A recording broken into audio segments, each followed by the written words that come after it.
Line of control సరే, పీఓకేను స్వాధీనం చేసుకునే సమయం ఆసన్నమైందా అంటే అవునని అంటున్నారు కేంద్ర పెద్దలు. తాము కొట్టబోయే దెబ్బకు పాకిస్తాన్ ఉగ్ర భూతం వదలటం ఖాయమంటున్నారు. దాయాది పాలకుల వెన్నుల్లో వణుకు పుట్టాలి. పీఓకేను స్వాధీనం చేసుకోవాలంటూ యుద్ధ గర్జన కోసం నిరీక్షిస్తోంది మోడీ సర్కార్. కవ్వింపు చర్యలకు ధీటుగా సమాధానం ఇచ్చేందుకు పాక్ను దోషిగా నిలబెట్టేందుకు సన్నద్ధమవుతోంది.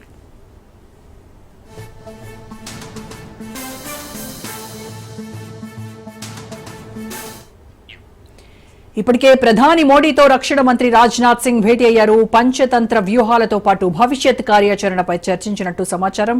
పహల్గాం ఉగ్ర దాడి తర్వాత నియంత్రణ రేఖ వెంబడి నెలకొన్న పరిస్థితులను సిడిఎస్ జనరల్ అనిల్ చౌహాన్ కేంద్ర రక్షణ మంత్రికి వివరించారు. ఒక్కరోజు భేటీ తర్వాత రాజ్నాథ్ సింగ్ ప్రధానిని కలవడం ప్రాధాన్యత సంతరించుకుంది. భద్రతా సిబ్బంది సంసిద్ధత గురించి మోడీకి వివరించినట్టు తెలుస్తోంది.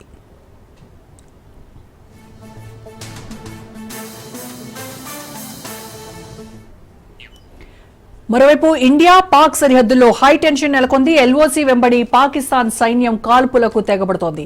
4 రోజులుగా దాయాది కవ్వింపు చర్యలకు పాల్పడుతోంది. పదే పదే కాల్పుల విరమణ ఒప్పందాన్ని ఉల్లంఘిస్తూ పాక్ దళాలు కాల్పులకు తెగబడుతున్నాయి. భారత సైనిక పోస్టులు లక్ష్యంగా పాక్ సైన్యం కాల్పులు జరుపుతుండగా భారత సైన్యం ధీటుగా సమాధానమిస్తోంది.